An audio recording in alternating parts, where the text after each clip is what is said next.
বিরহে দে উড়ে ছাই ছাই বিরহে দে উড়ে ছাই ছাই জিয়া মায়া রাসূলুল্লাহ বিরহে দে উড়ে ছাই ছাই বিরহে দে উড়ে ছাই ছাই জিয়া মায়া রাসূলুল্লাহ আমার কেউ নেই তুমি ছাড়া সাদা ইয়া রাসূলুল্লাহ আমার কেউ নেই তুমি ছাড়া সাদা ইয়া রাসূলুল্লাহ বিরহে দে উড়ে ছাই ছাই বিরহে দে উড়ে ছাই ছাই জিয়া মায়া রাসূলুল্লাহ বিরহে দে চাই চাই আমার ইয়া রাসূলুল্লাহ আমার কেউ নেই তুমি ছাড়া সারা ইয়া রাসূলুল্লাহ আমার কেউ নেই তুমি ছাড়া সারা ইয়া রাসূলুল্লাহ কত জনে লাগে তোমায় কলিজা শীতল হয়ে যায়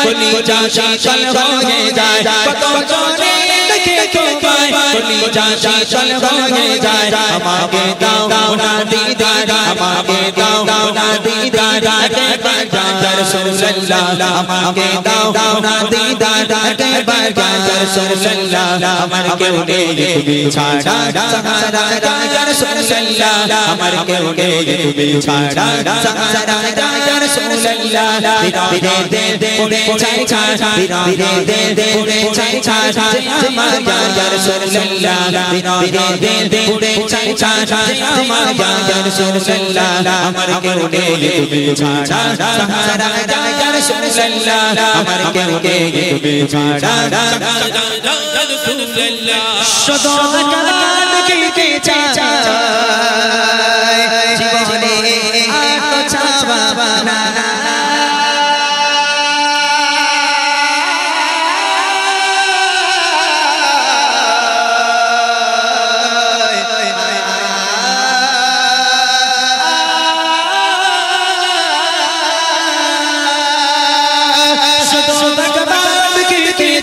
জীবনে আলো ছাওয়া যায় শুধু একবার দেখতে চাই জীবনে আলো ছাওয়া যায় তুমি অসহায় রে সহায় ইয়া রাসূলুল্লাহ তুমি অসহায় রে সহায় ইয়া রাসূলুল্লাহ আমার কেউ নেই তুমি ছাড়া সারা ইয়া রাসূলুল্লাহ আমার কেউ নেই তুমি ছাড়া সারা ইয়া রাসূলুল্লাহ বিরহে দে উড়ে ছাই ছাই বিরহে দে উড়ে ছাই ছাই আমার ইয়া রাসূলুল্লাহ বিরহে দে উড়ে ছাই ছাই আমার ইয়া রাসূলুল্লাহ আমার কেউ নেই তুমি ছাড়া সারা ইয়া রাসূলুল্লাহ আমার কেউ নেই তুমি ছাড়া রাসূলুল্লাহ বিরহে দে কর যা গোলামের জম হারায় বিরহে দে গোলামের জম হারায় রফানা কাদিক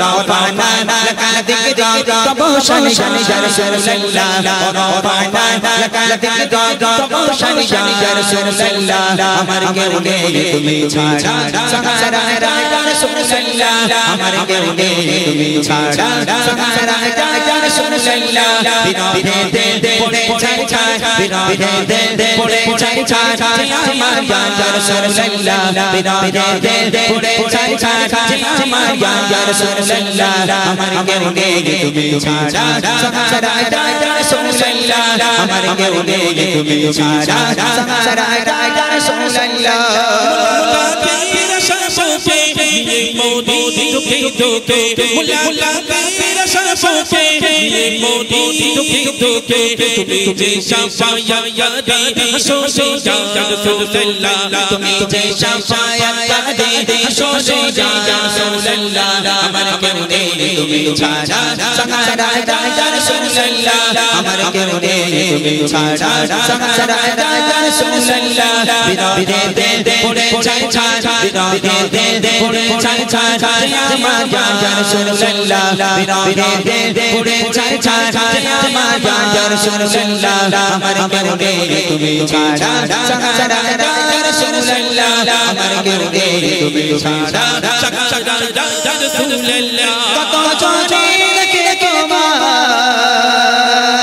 কলিজা শীতল হয়ে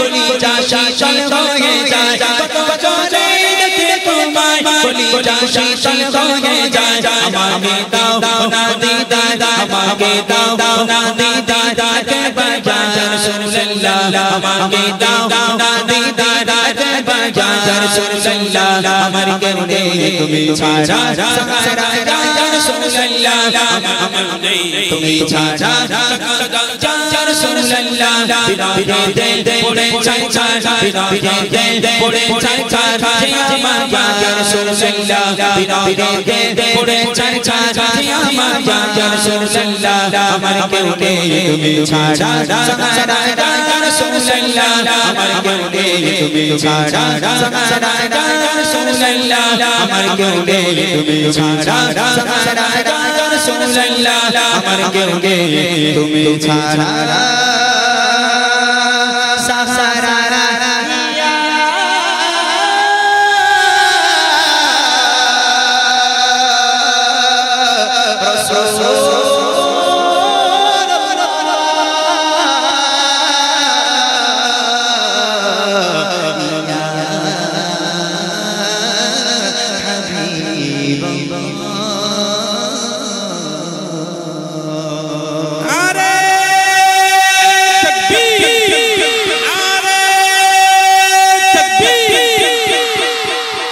মাশাআল্লাহ শুনলেন এগুলো রিকোয়েস্টের কালাম ছিল আমার ভাইরা অনেকটা রিকোয়েস্ট দিয়েছে একটা হচ্ছে এই যেটা হলো বিরহের দিন নারে তাকবীর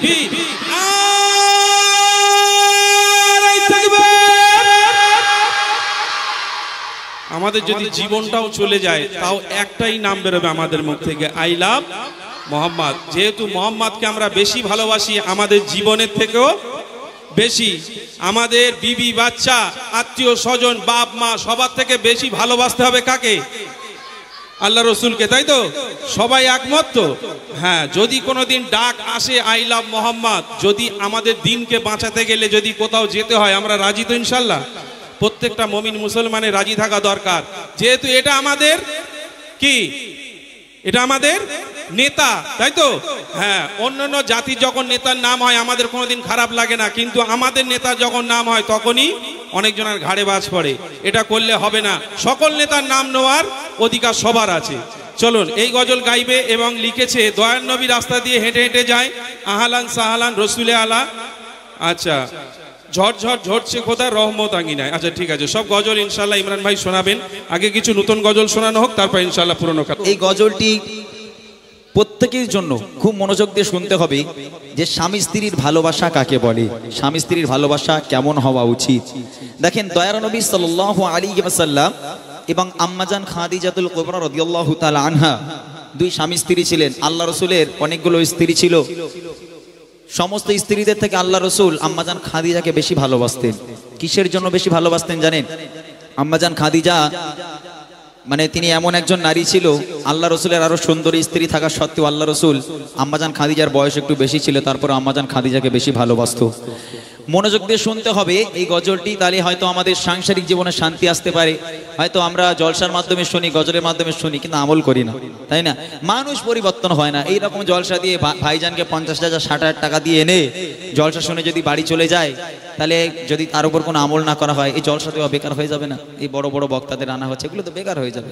কিসের জন্য মানুষ যাতে পরিবর্তন হয় সেই জন্য আজকের এই মাহফিল করা অতএব আজকের এখান থেকে শিক্ষা নিয়ে আমল করতে হবে আম্মাজান খাদিজাতুল কুবরা রাদিয়াল্লাহু তাআলা আনহা তিনি ছিলেন বড় লোকের মেয়ে আম্মাজান খাদিজার আব্বাজান তানার অনেক সয় সম্পত্তি জায়গা জমি সোনাদানার মালিক ছিল আম্মাজান খাদিজা একদিন আম্মাজান খাদিজা আল্লাহ রাসূলের কাছে প্রস্তাব পাঠালো হে আল্লাহর পয়গম্বর হে মহানবী আমি খাদিজা আপনাকে বিয়ে করতে চাই বিয়ের প্রস্তাব দিলাম আল্লাহ রাসূল বলেছিল খাদিজা তুমি কোথায় আর আমি কোথায় তুমি বড় লোকের মেয়ে তোমার আব্বাজানের এত সয় সম্পত্তি জায়গা জমি সোনাদানার মালিক তুমি আর আমি মুহাম্মদ আমার তো খাওয়া হয় না তুমি কেন বিয়ে করতে চাও আমাকে আম্মাজান খাদিজা বলেছিল, হে আল্লাহর পয়গম্বর, রতনকে রতনই চেনে, আমি জানি আপনি কেমন মানুষ, আমি খাদিজা কথা দিলাম কোনোদিন আপনাকে কষ্ট দেব না, আপনি আমাকে বিয়ে করেন, আপনি দিনের দাওয়াত দিতে যাবেন, আমি খাদিজা আপনার ভাত রান্না করে খাওয়াবো, আপনি দিনের দাওয়াত দিতে যাবেন, আমি খাদিজা আপনার জামা কাপড় পরিষ্কার করে দেবো, হে আল্লাহর পয়গম্বর আপনি নিরাশ করবেন না, আমাকে বিয়ে করেন। আল্লাহ রসুল আর আম্মাজান খাদিজা দুজনের বিয়ে হলো। বিয়ের পর তাদের সাংসারিক জীবন, স্বামী স্ত্রীর মিল মহাব্বত ভালোবাসা কাকে বলে, অন্তর থেকে গজলটা শুনে দেখেন, ইনশাআল্লাহ স্বামীর প্রতি এবং স্বামীরা স্ত্রীদের প্রতি অনেক ভালোবাসা আল্লাহ পাক চাইলে বাড়তে পারে। গজলটা শোনেন আল্লাহ রসুল আর আম্মাজান খাদিজা কিভাবে তারা সাংসারিক জীবনকে পালন করেছিল, কি শিক্ষা দিয়ে গেছে কবি ছন্দের মাধ্যমে লিখছে, শুনবেন। কেমন ভালোবাসে নবী আমা খাদিজা, কেমন ভালোবাসে নবী আমা খাদিজা, যে ভালোবাসায় খুশি হতেন আল্লাহ দয়াময়, যে ভালোবাসায় খুশি হতেন আল্লাহ দয়াময়। কেমন ভালোবাসে নবী আমা খাদিজা, কেমন ভালোবাসে নবী আমা খাদিজা, যে ভালোবাসায় খুশি হতেন আল্লাহ দয়াময়, যে ভালোবাসায় খুশি হতেন আল্লাহ দয়াময়। ধনী ঘরের মেয়ে হয়ে আমা খাদিজা নবীর কাছে সে বলে করে বজেগা, ধনী ঘরের মেয়ে হয়ে আমা খাদিজা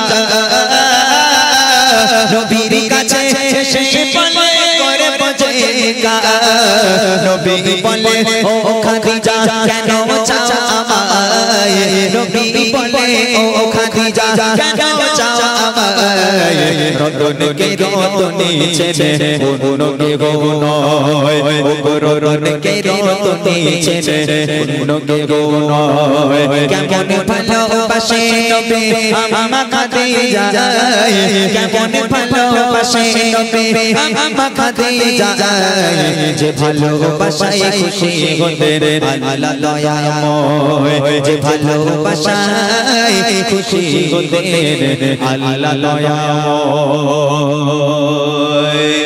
দিনের দাওয়াত দিতে গেলেন নবী, কোনদিন রাত 12টা, কোনদিন রাত 1টা, কোনদিন রাত 2টোর সময় আল্লাহ রসুল বাড়িতে আসতো, রাত বেরাত আল্লাহ রসুল বাড়িতে আসতো। আল্লাহ রসুল রাত 12টায় আসুক, 1টায় আসুক আর 2টায় আসুক না কেন, বাড়িতে এসে দরওয়াজার সামনে দাঁড়িয়ে দরওয়াজায় শুধু একবার টোকা মারতো। আল্লাহ রসুলের কোনোদিন দুবার দরওয়াজায় টোকা মারার প্রয়োজনও পড়েনি।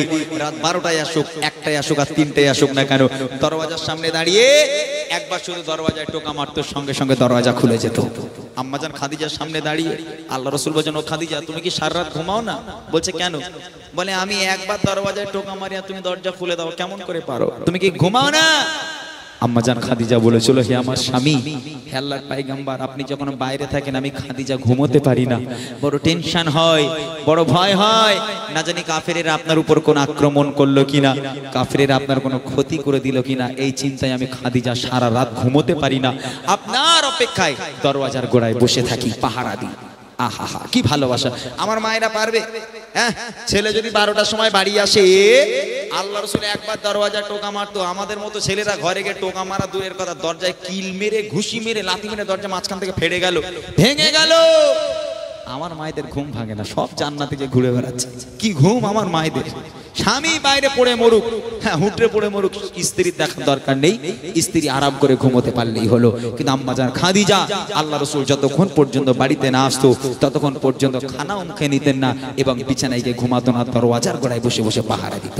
কবি লিখছে দেখেন, দিনের দাওয়াত দিতে নবী যায় গো তারে তারে, অপেক্ষাতে বসে থাকে বিবি নিজের ঘরে, দিনের দাওয়াত দিতে নবী যায় গো তারে তারে, অপেক্ষাতে বসে থাকে বিবি নিজের ঘরে, দরজা টোকা দেবার সাথে দরজা খুলে যায়, দরজা টোকা দেবার সাথে দরজা খুলে যায়, বিবি বলে আপনি ছাড়া ঘুম নাহি হয়, ও বিবি বলে আপনি ছাড়া ঘুম নাহি হয়। কেমন ভালোবাসে ভালোবাসে নবী আম্মা খাদিজা কেমন ভালোবাসে নবী আম্মা খাদিজা যে ভালোবাসায় খুশি হতেন আল্লাহ দয়াময় যে ভালোবাসায়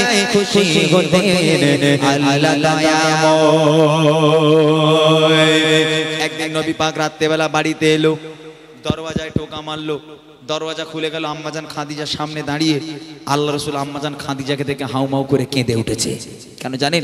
আল্লাহ রসুল দেখছেন মা খাদিজা দাঁড়িয়ে আছে, আর আম্মাজান খাদিজার জামাটা এখান থেকে এমন ভাবে ছিঁড়ে গেছে, ও জামা সেলাইও করা যাবে না, তাবলিও মারা যাবে না। এই দেখে আল্লাহ রসুল হাউমাউ করে কেঁদে উঠেছে। আম্মাজান খাদিজা সঙ্গে সঙ্গে হতভম্ব হয়ে গেল। আল্লাহ রসুলের কাছে বলছে, হ্যাঁ আমার স্বামী আপনি কাঁদছেন কেন? আমি খাদিজা, আমার দ্বারা কি কোনো বেয়াদবি হলো, কষ্ট পেলেন, কাঁদছেন কেন আপনি? আল্লাহ রসুল বলছেন, ও খাদিজা তুমি কোন ঘরের মেয়ে খাদিজা? তোমার আব্বা জানেন এত সয় সম্পত্তি, জায়গা জমি, সোনা দানার মালিক তুমি, সব সোনা দানা গুলো এনে আমি নবী আমার রাস্তায় কুরবানি করে দিলে খাদিজা। আজকে তোমার জামাটা দেখো এমন ভাবে ছিঁড়ে গেছে, আমি তোমার স্বামী হয়ে ও জামা সেলাই করে দিতে পারবো না, তাবলিও মেরে দিতে পারবো না। ও খাদিজা আমি তোমাকে ভালো রাখতে পারলাম না। আম্মাজান খাদিজা বলেছিল, হে আমার স্বামী আমি আপনার কাছে কোনোদিন কষ্ট পাইনি, আলহামদুলিল্লাহ খুব ভালো আছি, তবে জীবনে তো আমি কিছু আপনার কাছে চাইনি, তিনটে জিনিস চাইবো, দেবেন? আল্লাহ রাসূল বলছেন, কি চাই তোমার বলো।